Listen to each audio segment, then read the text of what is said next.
J'ai le bonheur d'accueillir Maëlys Besry. Bonheur pour plein de choses. D'abord parce que j'apprécie beaucoup son travail et puis son travail aussi de productrice radio. Et en plus, en tant que membre du jury du Prix des écrivains du Sud, faut dire qu'il y a eu unanimité sur son roman, donc La nourrice de Bacon, dans la catégorie roman, parce qu'il y avait deux catégories. Il y avait donc l'essai qui était Natacha Apana pour La mémoire délavée et Maëlys Besry. Tout d'abord, c'est un livre qui termine une trilogie de livres indépendants entre eux d'ailleurs. Le premier, qui était aussi pour son premier roman un coup de maître, puisque un tiers-temps consacré à Beckett a eu le Goncourt du premier roman. Il y a eu ensuite Les Amours dispersés consacrés à Yeats, et puis maintenant à Bacon, qui ont alors, dites-moi le point commun entre ces trois personnages, j'allais dire. Bonjour à tous, je suis ravie d'être ici. Trois personnages, alors irlandais, en tout cas pour Beckett, c'est assez incontestable, pour Yeats aussi. Pour Bacon, c'est un Anglais d'Irlande. Autant dire qu'en Irlande, c'est l'ennemi. Sa famille était visée par l'IRA. Il est le petit-fils d'un des chefs de la police du comté de Kildare. Donc, il faisait partie de cette communauté anglo-irlandaise aisée, venue, en tout cas pour son père, d'Angleterre en Irlande, pour élever des chevaux de course dans une grande propriété. Et donc, il appartient à ce milieu très particulier, protestant, à la fois d'une société très raffinée, de spectacles, mondaine, qui se reçoit beaucoup entre elles, mais qui est aussi un univers extrêmement clos, donc, dont on pourra parler un peu plus longuement, et dans lesquels il y a des gens de maison, oui, et notamment des nourrices. Oui. Et justement, vous avez une marque de fabrique sur ces trois romans. C'est toujours prendre, j'allais dire, de côté le personnage. Et là, tout est dans le titre, hein, La nourrice de Francis Bacon. Et comment vous pratiquez pour trouver cet angle-là chaque fois? Parce que ce n'est évidemment pas une biographie, vous le dites clairement. Qu'est-ce qu'on s'autorise dans ces cas-là et qu'est-ce qu'on s'interdit, puisque quand même, vous parlez d'un personnage connu, et on le verra après, qui a été quand même souvent traité. Moi, ce qui m'intéressait dans ces trois livres, donc qui sont trois livres complètement distincts, mais qui ont en commun ces rapports entre la France et l'Irlande, c'était de retranscrire mes impressions sur un artiste, mais lui et son univers artistique. Donc, pour Beckett, ce qui m'intéressait, c'était de faire un livre dans une sorte d'atmosphère beckettienne. Et donc, c'est vrai que la fin de vie, il est devenu plus beckettien que jamais, puisqu'il s'est retrouvé être un vieux qui attend la fin et à vivre ce qu'il avait écrit toute sa vie au théâtre, et à se retrouver dans cette situation particulière que d'expérimenter ce qui avait finalement déjà été expérimenté dans l'écriture. Ce qui était aussi un moyen d'affronter la question de la maison de retraite et de la fin de vie et de la vieillesse sous un angle peut-être plus joyeux, en tout cas plus poétique, comme une sorte de période où la mémoire varie et où peut-être ça peut être un instant créatif différent. Pour Yeats, c'était encore une autre question, puisque c'est vrai qu'il est mort en France, à Roquebrune-Cap-Martin, dans le très beau cimetière qui plonge dans la Méditerranée, qui est aussi le cimetière du Corbusier. Et ce qui m'intéressait, c'était que finalement, à la croisée de l'histoire, puisque il est mort en 1939, il a été enterré dans ce cimetière par les Français qui ne savaient absolument pas qui il était. Il a été mis dans la fosse commune. Et quand les Irlandais, après la guerre, ont demandé le retour du Victor Hugo irlandais, du père de l'indépendance, du grand poète et sénateur, puisque c'est à la fois une figure politique et poétique, les Français ne savaient pas trop quoi rendre à l'Irlande. On a mis n'importe quoi dans le cercueil et on l'a ramené en irlandais. C'est vrai qu'il y avait comme ça en commun entre ces deux hommes le fait qu'ils avaient eu des morts qui leur ressemblent. C'est-à-dire que le poète ésotérique c'est en quelque sorte évaporé, a disparu comme ça, peut-être perché sur son nuage, comme le dit l'un de ses poèmes. Et puis, Beckett s'est retrouvé dans une condition plus beckettienne qu'il n'aurait pu même l'imaginer, à attendre Godot qui a fini par venir au bout d'1 an et demi de maison de retraite. Et Bacon, en réalité, a eu la vie violente qui va avec son œuvre. Ouais.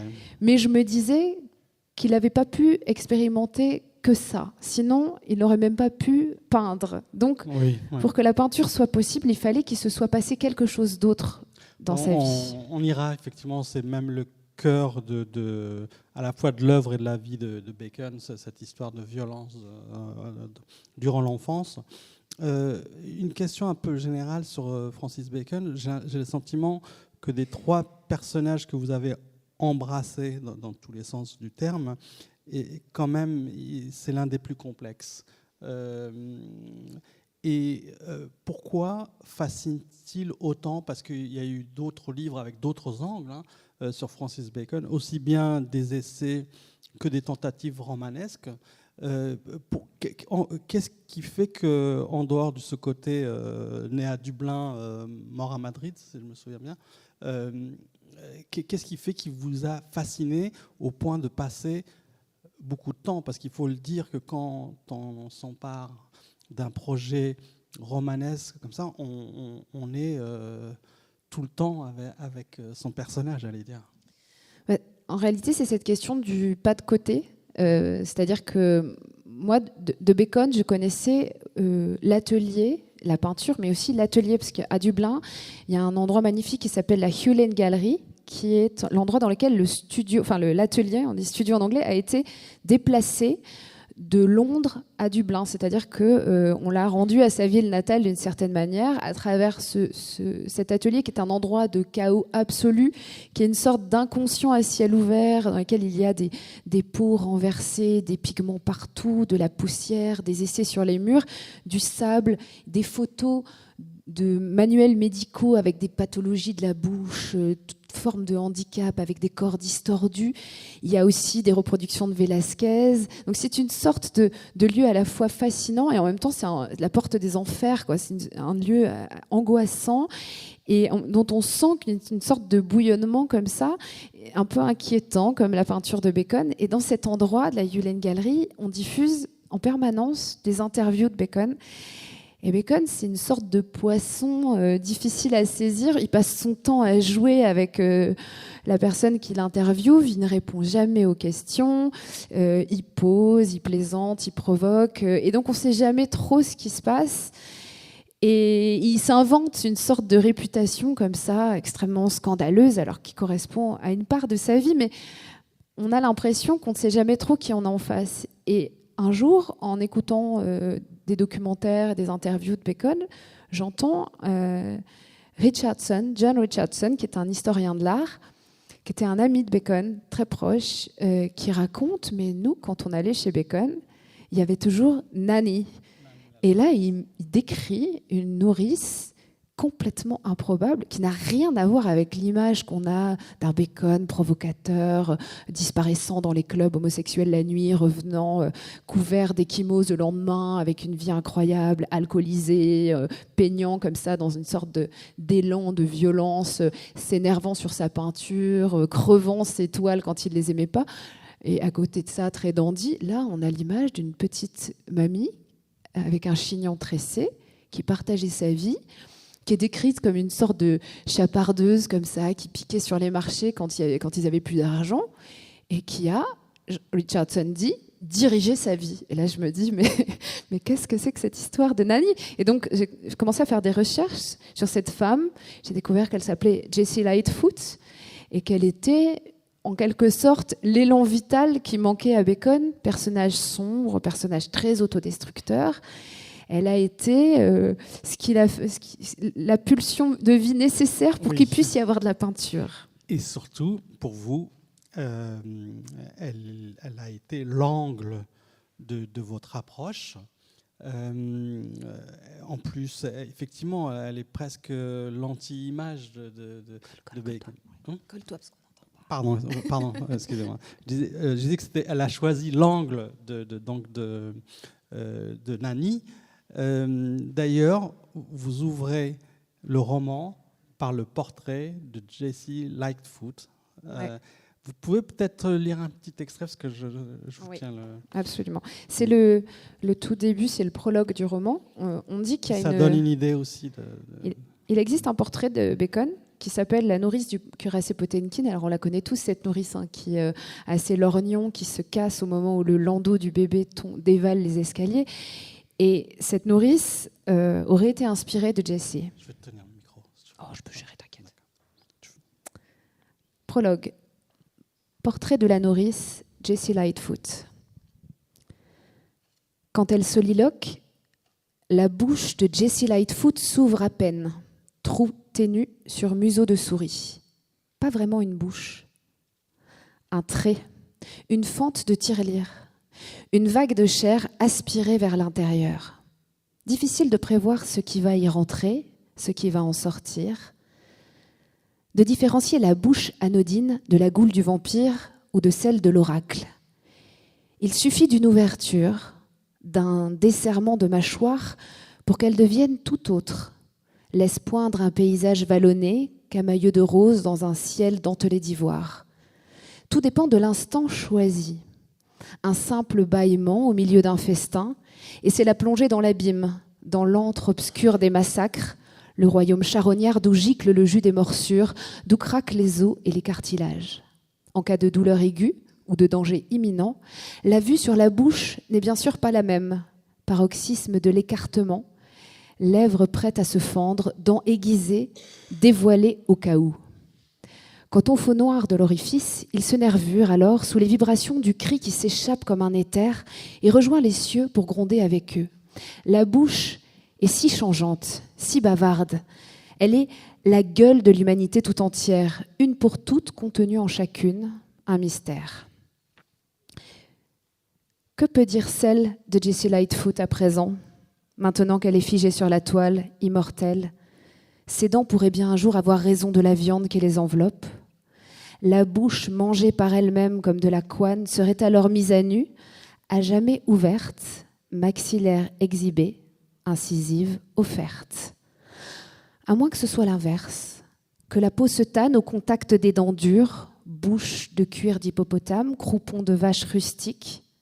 Autre possibilité, que la mandibule humide prenne tranquillement son élan et finisse par cracher des kilomètres de babine aussi épaisse qu'une langue. Non, pas celle-ci, pas la bouche de Jessie Lightfoot. La nourrice du peintre, sa mère, est à jamais suspendue sur la balançoire de l'enfance. Baignée dans un océan de verre, déesse nue, bouche ouverte, elle raconte toutes les nuits à qui veut bien l'entendre ce qui grouille entre les mailles de la toile, ce que la peinture granuleuse a révélé et recouvert. Un vent de souvenirs s'échappe du portrait de la nourrice que le peintre a rendu à l'éternité. Elle souffle encore sur l'enfant blessé allongé sur la paille pour le réchauffer, l'enfant ensanglanté par le père qui a traversé la haine avant de la rejoindre, qui a mis une vie entière à s'écarter du fouet. Merci Maëlys. Justement, quand on s'empare d'un sujet sur lequel on peut vérifier ce que vous pouvez raconter, que sur la couverture d'ailleurs des trois de vos livres, c'est presque, comment dire, presque indiqué de manière assez forte, roman. Vous l'expliquez aussi à la fin du tiers-temps. Je l'ai posé au début, mais j'aimerais bien développer cette partie-là. Qu'est-ce qu'on s'autorise? Qu'est-ce qu'on s'interdit? C'est pas parce que c'est un roman qu'on peut faire n'importe quoi. C'est vrai que c'est un peu trois romans comme trois formes d'hommage au moment où moi je suis rentrée dans l'écriture. Et au lieu de peut-être de partir de cette idée un peu folle qu'on écrirait à partir de soi ex nihilo, c'est plutôt l'idée d'assumer aussi tous les auteurs et les artistes, parce que les peintres ça marche aussi, qui m'ont habité et qui m'habitent toujours, et de peut-être être une sorte de petit violon dans un orchestre. Voilà, un petit violon beckettien, un petit violon yeatsien qui vient non pas écrire comme le maître, mais qui vient retranscrire sa perception subjective, ses émotions de lectrice de ce que c'est que d'avoir été immergée dans une œuvre. Et dans une œuvre qui est une œuvre en anglais. Et ça, pour moi, c'est très important parce que peut-être par inhibition, c'est plus facile pour moi d'écrire à partir... d'écrire peut-être loin, voilà, loin de moi, loin de ma langue aussi. Et c'est vrai que n'aimons pas trop l'écriture sèche ou blanche, je ne sais pas comment dire, un peu à la mode en France. Et étant dans l'incapacité, avec des risques de ridicule absolu, d'écrire comme on le faisait au XIXe siècle, il fallait que je trouve une sorte de compromis personnel pour pouvoir trouver ma manière à moi de m'exprimer. Et c'est vrai que le fait de penser avec des personnages qui sont eux-mêmes anglophones, et donc d'imaginer ce qu'ils diraient en anglais, de passer par des expressions de la langue anglaise et d'en retranscrire, non pas la langue, mais des images. C'est une manière de me décaler moi aussi par rapport à ma langue, et donc de sortir peut-être de la langue inhibitrice, qui est la langue de l'éducation, qui est la langue théorique, intellectuelle, dans laquelle j'ai été, où j'ai fait mes apprentissages, et de pouvoir finalement trouver une note qui corresponde aussi à toutes les émotions que j'ai pu avoir en tant que lectrice en anglais. Parce que pour moi, c'est comme deux univers parallèles. J'ai appris l'anglais jeune, et donc j'ai lu dans les deux langues tout le temps. Et donc j'ai découvert la littérature irlandaise, anglophone, et aussi américaine et anglaise très, très tôt. Et c'est vrai qu'à chaque fois, j'ai eu le sentiment que c'était pas tout à fait le même voyage. Parce que la langue était vierge d'une certaine manière, en tout cas vierge de tout un tas d'expériences. Et donc le fait de faire ce petit détour par la langue anglaise, et donc de m'installer dans une sorte de bilinguisme qui en fait ne concerne que moi, parce que le lecteur a un livre en français devant les yeux. Mais moi, j'ai fait tout un voyage au moment où j'écrivais qui probablement décale un peu mon français. Alors ça nous emmènerait trop loin parce qu'on n'a pas le temps, mais sur Beckett, il y a une particularité, c'est que c'est quelqu'un qui a écrit aussi en français. Il a changé lui-même de langue. Mais sur les trois, il y a cette question du matériau. Ça ne se voit pas. C'est vraiment l'une des grandes réussites du roman. C'est que ça n'apparaît pas, il n'y a pas une recherche, du moins on ne voit pas la recherche de documentaire. Or, je ne peux pas imaginer sur des sujets aussi connus que vous n'ayez pas poussé une recherche profonde, que vous ne soyez pas allé sur les lieux. Racontez-nous un peu, donc, puisqu'on ne dévoile pas ce qui est décrit, mais un peu la méthode, Maëlys.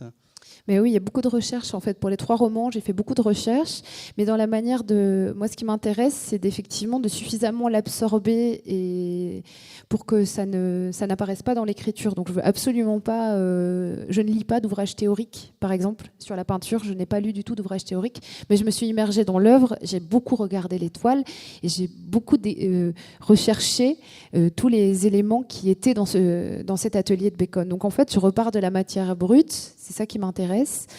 Donc oui, je me suis rendue sur les lieux, j'ai écouté des interviews, j'ai vu beaucoup de choses. Mais moi, ce qui m'intéresse, c'est de m'imprégner aussi de la musique de l'œuvre. Alors c'est vrai que pour Beckett, c'est facile parce qu'il y a cette voix très forte en français et en anglais. D'ailleurs, c'est quasiment le même. Hein. Il y a une sorte de nervosité comme ça chez Beckett qu'on retrouve, qui est la même dans les deux langues. Pour Yeats, c'était encore un peu différent parce que comme c'est le poète des visions, je me suis astreinte à la fois à des recherches fortes et à écrire en pensant de manière visuelle, ce qui pour moi n'est pas naturel parce que, étant une femme de radio, je pense tout sous forme de son et ça se voit dans mon écriture, et donc il fallait que je trouve le fait de décaler ça me permettait justement d'écrire sous forme d'image et donc d'être peut-être plus proche du travail de Yeats. Pour Bacon, ce qui m'intéressait beaucoup, c'était de faire son chemin visuel, c'est-à-dire que je me suis rendu compte qu'un certain nombre d'objets qu'il avait trouvés et qu'il avait nourris arrivaient progressivement sur ses toiles. Par exemple, il y a un ouvrage qu'il a acheté au Puce à Paris, un manuel de radiologie médicale, parce qu'il a toujours cette passion pour les pathologies et les manuels de médecine. Et donc, c'est un des premiers manuels de radiologie, avec des grosses flèches blanches, comme ça, qui expliquent juste qu'il faut mettre le corps dans telle position. Alors, si on veut prendre une radio de la nuque, si on veut prendre... Et les grosses flèches blanches arrivent dans l'étoile de Bacon. Et les créatures, au moment où ils découvrent Échille, les furies arrivent au milieu des toiles de Bacon. Et au moment où il lit T.S. Eliot, il y a un hommage à Sweeney qui arrive. Donc je me suis rendu compte que c'était déjà un peintre très imprégné aussi de théâtre et de littérature. Et j'avais un ressenti très fort d'une atmosphère baconienne qui pouvait trouver une sorte d'équivalent littéraire. C'est-à-dire que Shakespeare, Échille, tous les goûts de Bacon, que l'on retrouve aussi dans sa peinture, dans les crucifixions, dans ses traces de sacré et de violence, avec ce mélange qui correspond bien à son histoire familiale, de violence paternelle, etc. Le pape, en fait, il y a une sorte d'univers comme ça entre le religieux, la profanation, un rapport à la mort extrêmement proche de la profanation, et un rapport à la violence. Et donc, en réalité, le fait d'être très imprégné de ça, au bout d'un moment, j'avais une sorte de perception particulière de ça qui me permettait d'écrire dans une sorte d'équivalent. Vous voyez, ça serait quoi si Bacon avait écrit, ça serait quoi l'équivalent d'une peinture de Bacon en littérature? Et donc, je me suis mise à écrire à partir de ce que je voyais. Et petit à petit, à me rapprocher d'une vision très subjective, mais très immergée. Et donc, au bout d'un moment, quand on est très immergé, que ce soit dans l'œuvre d'un auteur, d'un poète ou d'un écrivain, dans son monde, on est naturellement assez accordé. Donc, il y a une sorte de proximité qui se crée, tout en restant soi-même. J'ai le sentiment que vous avez choisi aussi Bacon parce que c'est peut-être l'un des peintres les plus écrivains à la manière, dans un autre registre totalement différent, d'un Edgar Hooper qui raconte des histoires dans ses tableaux. Et vous êtes même allé plus loin, vous jouez au guide. D'ailleurs, c'est peut-être les rares moments où vous vous emparez de la narration qui est plutôt tenue par la nourrice. Vous allez, vous décrivez des tableaux, donc vous ne pouvez pas vous permettre dans un roman de montrer le tableau puis d'en faire votre interprétation. Vous décrivez, vous écrivez les tableaux, vous allez jusqu'à décrypter aussi et donner votre interprétation à plusieurs reprises. Ça, c'est quelque chose que vous aviez envie de faire totalement ? En fait, un chapitre sur deux. Un chapitre, c'est la nourrice qui raconte, et la nourrice, c'est la spécialiste. Elle raconte l'enfance. Ouais. C'est son bébé Bacon, c'est son bébé Francis qu'elle a connu à l'âge d'1 an et dont elle est la spécialiste. Et donc, elle vous raconte comme si vous étiez dans sa cuisine, elle vous fait un thé et elle vous raconte.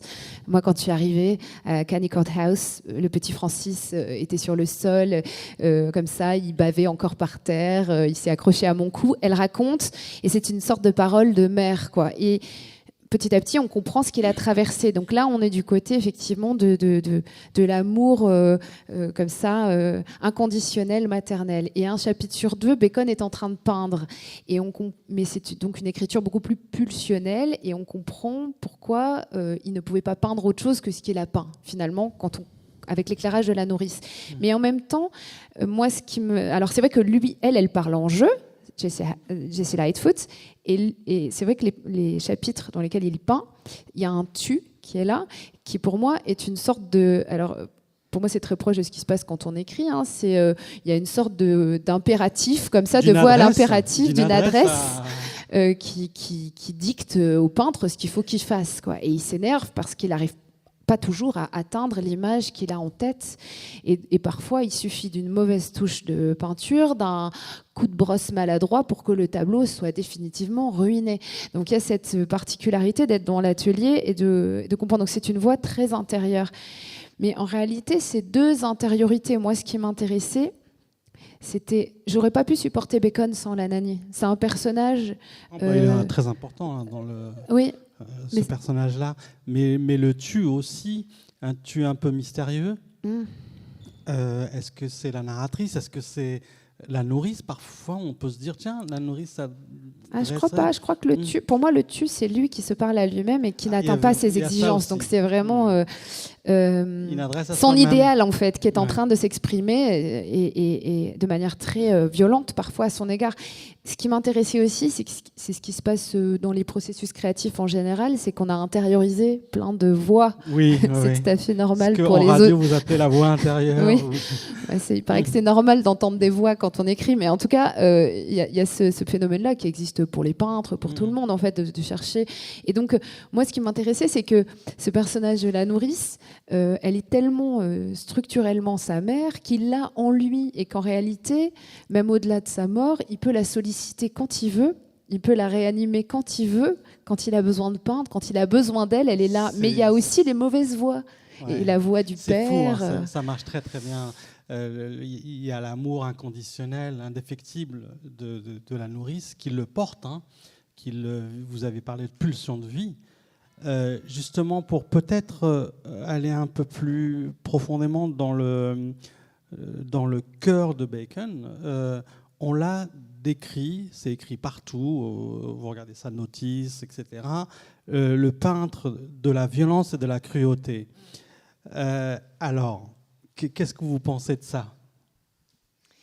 Et le peintre de la chair, pour moi, c'est vraiment le peintre de la chair. Oui, il y a une immense violence. Il y a des peintures qui sont vraiment des scènes de massacre. Mais en réalité, l'histoire de la peinture est traversée de scènes de massacre. Donc voilà, du massacre des innocents, toute forme de crucifixion, de même que les grands textes religieux sont traversés par l'histoire des massacres.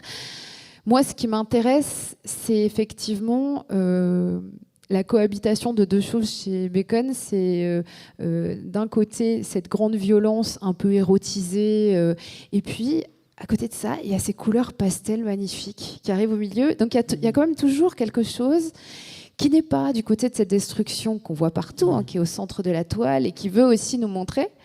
Il y a aussi derrière ces très belles couleurs qu'il fabriquait lui-même, ces pigments. Il y a quand même quelque chose de beaucoup plus joyeux qui cohabite avec cette grande violence. Et je pense que ça a été l'histoire de sa vie que d'être vraiment à 50% dans une noirceur terrible qui, à plusieurs reprises, a failli l'emporter. Hein. Il en serait mort, à mon avis, sans la nourrice de ce côté mortifère qu'il a en lui, de destruction, et 50% qui correspond à ces périodes où il se remet au travail, où il arrête de boire, où il est devant sa toile. Il retrouve toujours son chemin, et cet enfant asthmatique, fragile, le plus fragile de la fratrie, va être finalement le seul garçon à survivre et va vivre jusqu'à 80 ans et faire l'œuvre qu'on lui connaît. 82 ans. Et il va vivre et il va faire toute l'œuvre qu'on lui connaît. Donc il y a quand même des ressources importantes chez lui. Et c'est ce 50-50, il est toujours sur le fil. Et au fur et à mesure, la Nani a pris une importance. Enfin, je me suis mise à l'aimer autant que lui, en fait, la Nani, parce que... On reviendrait sur votre avis, on terminera par ça. Donc, il y a l'ouverture avec le portrait de la nourrice et vos trois parties, ces trois tragédies. On est d'accord ? Première tragédie, le père. Voilà. Et s'il y a un lien fort entre sa peinture dite cruelle, en tout cas représentation de la cruauté, même si on dit que c'est plutôt la société qui est cruelle que la peinture de Bacon, il y a un lien très fort avec son enfance. C'est évident. Oui, alors je ne raconterai rien du livre en détail parce que je pense que voilà, c'est aussi l'intérêt. Mais ce qui m'intéresse, c'est effectivement cette violence environnementale qui est celle de Bacon. Il naît en 1909 en Irlande. Alors, il va y avoir évidemment les deux guerres mondiales, et entre les deux guerres mondiales, en Irlande, il va y avoir l'indépendance et la guerre civile. Et ça, c'est absolument majeur comme événement dans sa vie, parce que dans le County de Kildare, il y a l'IRA qui est autour. Il y a eu évidemment des massacres du côté britannique, des représailles du côté des indépendantistes.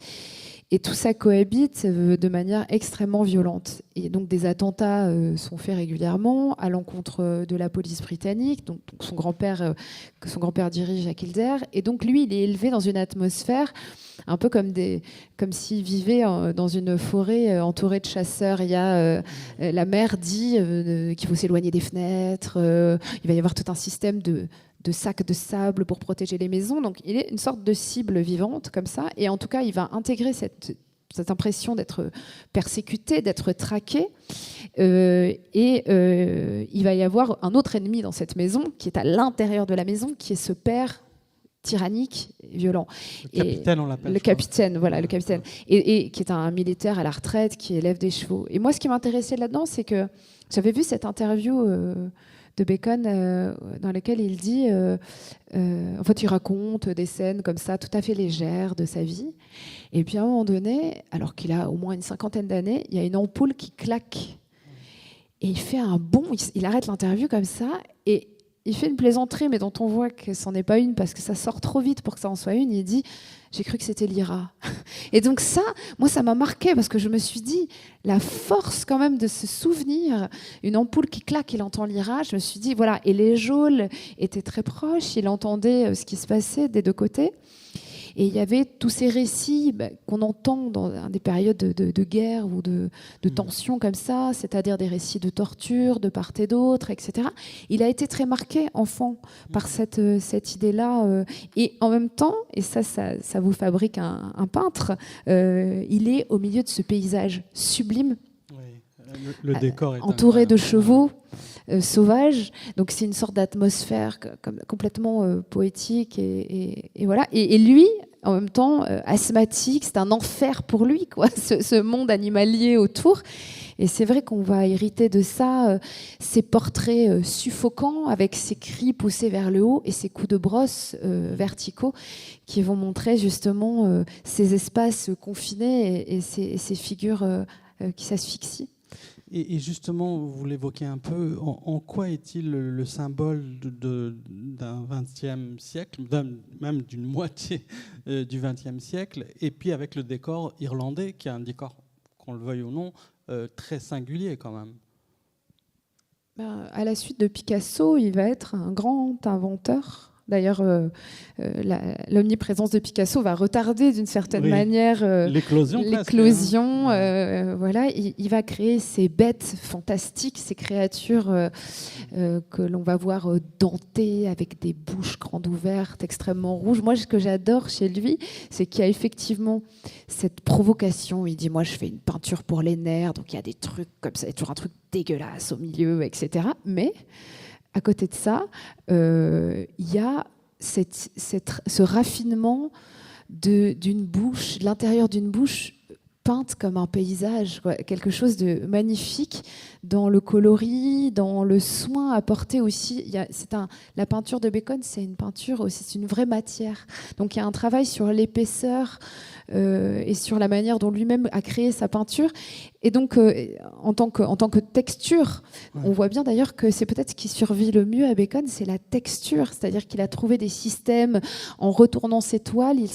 Pendant la guerre, il y avait très peu de toiles, donc il a retourné des vieilles toiles pour peindre de l'autre côté. Il s'est rendu compte que la partie censée être cachée accrochait mieux que la partie habituelle de la toile. Donc il a trouvé ces systèmes. Il y a un côté comme ça extrêmement raffiné. Et dans son enfance, il a fait de la broderie, il s'est intéressé à des choses comme ça. Et donc, derrière le côté je vais vous donner du sulfureux, il y a toujours cette beauté, en fait, d'un organe vu comme un paysage. Et finalement, moi, j'avais une phrase qui m'avait beaucoup marqué, c'est que Bacon, il disait, mais moi, quand je vais à la boucherie et que je vois des grands étalages de viande comme ça, je suis toujours surpris de ne pas être l'un d'entre eux. Et cette manière de se voir soi-même comme un tas de viande, est, à mon avis, très intéressante. Dans un tableau aussi, parce qu'on imagine bien qu'il voit aussi le tableau à travers tout ça, quoi. Oui, il voit le tableau. Dessiner le réel, en fait, pratiquement. Oui, mais il y a quelque chose aussi de très, à la fois de carnassier, de mortifère, et en même temps d'assez simple dans le rapport à la mort. Enfin, tout ça est assez mélangé, ça en fait un personnage complexe. Mais c'est vrai que quand on lit un peu l'histoire de sa vie, on se dit quand même c'est un personnage qui a été destructeur, qui a fait aussi du mal autour de lui, etc. Mais en réalité, il a été aussi capable de ce grand amour pour cette petite Nani. Il a pris soin d'elle et il l'a gardée avec lui jusqu'à sa mort. Et ça, cette bonté de ce lien, pour moi, le rachète à bien des égards. Et j'ai aimé lui trouver un versant lumineux qu'on ne lui connaissait pas et que lui avait pris le soin de cacher aussi pour qu'on ne voit que la partie sombre qu'il voulait mettre en avant. On le sent à travers ce que vous dites. Vous avez passé, je ne sais pas combien de temps, en tout cas, en la compagnie de cet artiste. On ne peut pas passer autant de temps sans éprouver une grande admiration. La question, c'est où en êtes-vous de votre admiration à l'égard de Bacon une fois que vous avez terminé ce travail et que vous avez publié ce roman? Qu'est-ce qui peut changer en vous? Parce que voilà, moi je me rappelle avoir fait un mémoire par exemple sur Sartre, une autre fois sur Camus. On passe du temps et on arrive avec une idée et peut-être qu'après l'idée est totalement chamboulée ou l'inverse, il y a une admiration plus grande. Comment vous en êtes où avec Bacon justement? C'est à la fois les deux, parce que plus on va voir en détail le travail, plus on est admiratif effectivement de certains aspects, mais en même temps, plus on connaît, plus on désidéalise aussi. Donc c'est un peu les deux. Moi, j'ai le sentiment d'une grande familiarité avec son univers psychique, c'est-à-dire qu'on se détache petit à petit des impressions sur lui. Vous voyez, moi, ce qui m'intéresse chez lui, c'est sa capacité à avoir gardé toutes ces images d'enfance et d'avoir finalement... Il y a un côté visionnaire, presque prophétique chez Bacon. Bacon, il a prédit, par exemple, il a représenté Henrietta Morales avec une seringue dans le bras alors qu'elle ne se droguait pas à cette époque-là. Elle mourra des années plus tard d'une overdose. Il y a une sorte de... Il est relié à cette peinture religieuse de la Renaissance, et il y a une dimension presque prophétique chez ce personnage qui fait tout pour nous montrer qu'il est un personnage terrible, maléfique, qui représente contre la morale, contre cette société anglaise dans laquelle il est possible de tout faire, il est possible d'être homosexuel, etc., à condition de respecter les codes, de se marier, d'aller dans des clubs. Et lui, il va vivre de manière très ouverte, de manière très anticonformiste, mais finalement il y a une liberté folle dans sa peinture et une sorte de clairvoyance qui dépasse tout le côté anecdotique de est-ce qu'il était scandaleux ou pas scandaleux. Vous voyez, moi cette question, je l'ai complètement délaissée. Pour moi, ce qui m'en dit long, c'est voilà, il a été capable de vivre cette grande relation avec cette vieille dame qui avait tout pour lui déplaire, qui n'était pas une personne cultivée, qui avait fait son éducation toute seule, etc., mais qui était une personnalité intelligente, magnétique, d'une dame de la campagne qui avait son vécu et qui bon sens, le tenait physiquement, quoi. Elle l'a accompagné, et ça, pour moi, c'est assez fort. Je pense que les liens humains de Bacon sont très présents dans sa peinture, dans la géographie, dans ses corps mêlés, dans ce mouvement. Il y a quelque chose qui dépasse complètement l'époque et le contexte dans lequel il a évolué. C'est une question qu'on pose souvent en littérature entre l'homme et l'écrivain. J'ai pas encore, en tout cas, peut-être parce que je me suis pas intéressé, mais est-ce qu'on distingue l'homme et l'artiste concernant Bacon? Parce que vous mêlez tout dans le livre. Qu'est-ce que est-ce que vous allez être plus tendre avec l'artiste, moins avec l'homme, ou inversement, ou est-ce que vous les distinguez tout simplement?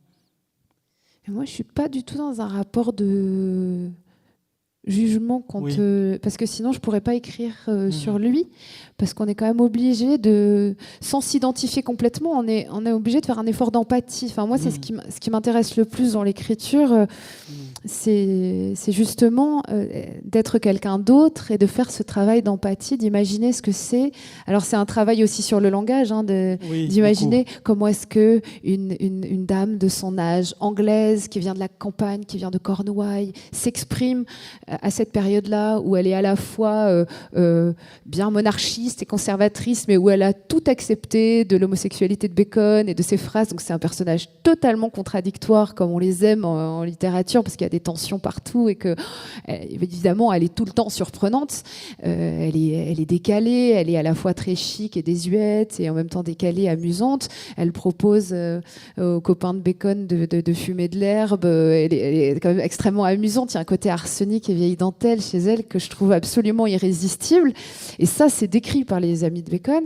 Et chez Bacon, c'est pareil. C'est-à-dire que Bacon, on peut le résumer de manière extrêmement différente selon l'avis qu'on a sur lui. On peut dire oui, c'est un homosexuel sadomasochiste d'une violence absolue qui a vécu comme ça dans un univers extrêmement tourmenté. Oui, c'est une part du personnage. C'est aussi celui qui a été capable de se rendre, y compris au chevet de son père quand on avait besoin de lui, qui a été capable de renouer avec toute sa famille alors qu'il a été rejeté. C'est un homme qui a beaucoup aidé financièrement des gens, qui a été d'une générosité absolue, un détachement matériel assez fort, très joueur avec un côté gagner beaucoup d'argent, tout perdre, qui s'est beaucoup amusé de l'existence aussi. Donc c'est un personnage complexe. Moi, ce que je trouve intéressant là-dedans, c'est qu'il est quand même réussi à avoir cet ancrage de la peinture comme une sorte d'absolu de son existence. Lui qui ne s'est pas attaché à grand-chose, visiblement, qui a eu une vie, malgré tout, d'errance, avec des relations, beaucoup d'errance, beaucoup de lieux, beaucoup de relations changeantes, beaucoup de pays aussi. Il a quand même vécu en Irlande, à Berlin, en France, à Londres, à Madrid. Voilà.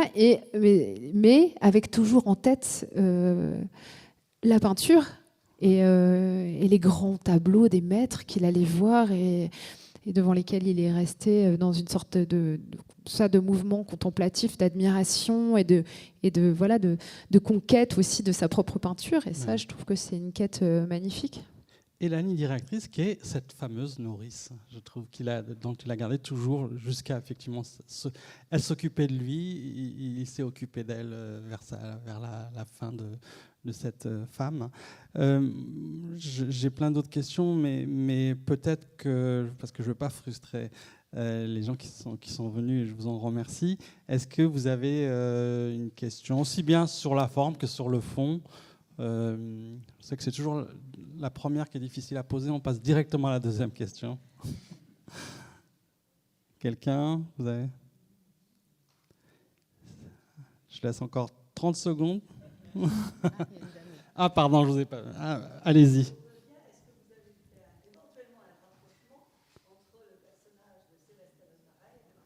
Ah oui, alors ça, j'ai une réponse là-dessus.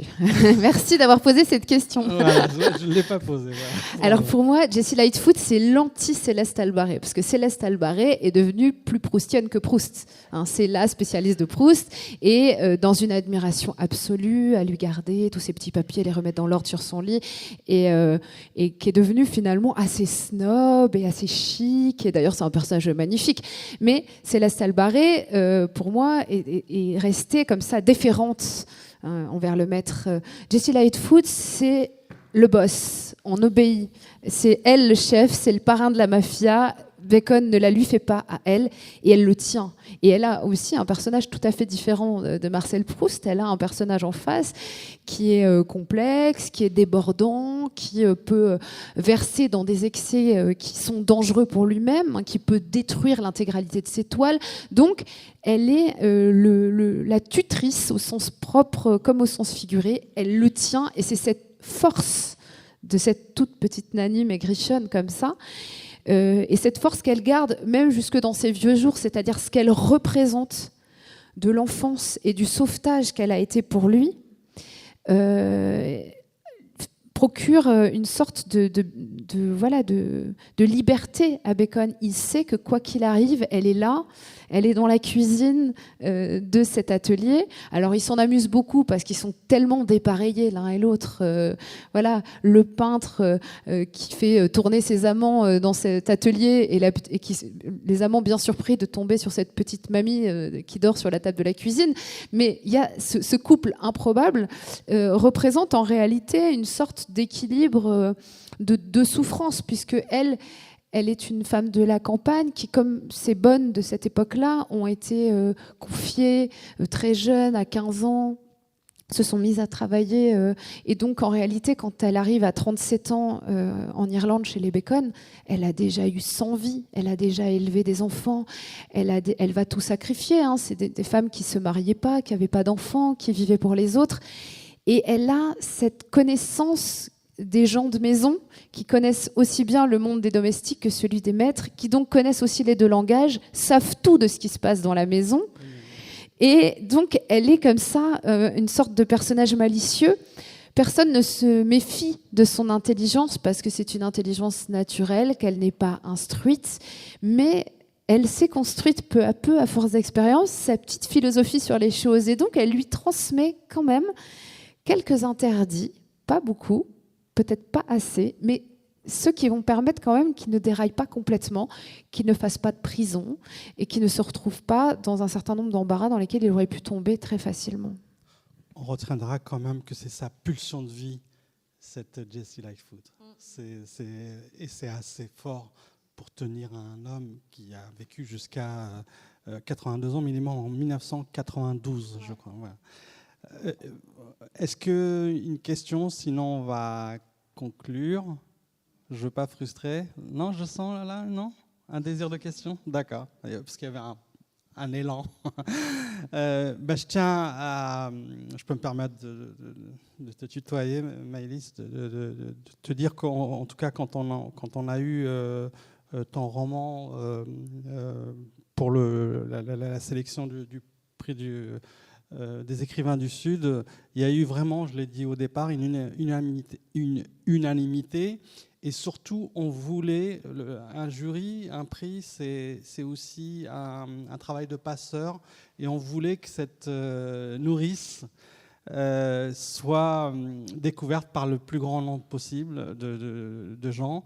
Et on était vraiment très séduits à la fois parce que le travail que vous avez fait sur Bacon et par cet angle choisi, qui est cette nourrice, qui est un personnage par elle-même. Donc voilà, merci infiniment pour ce livre-là et les autres. Merci beaucoup. Merci. Et merci à vous. Merci. Merci.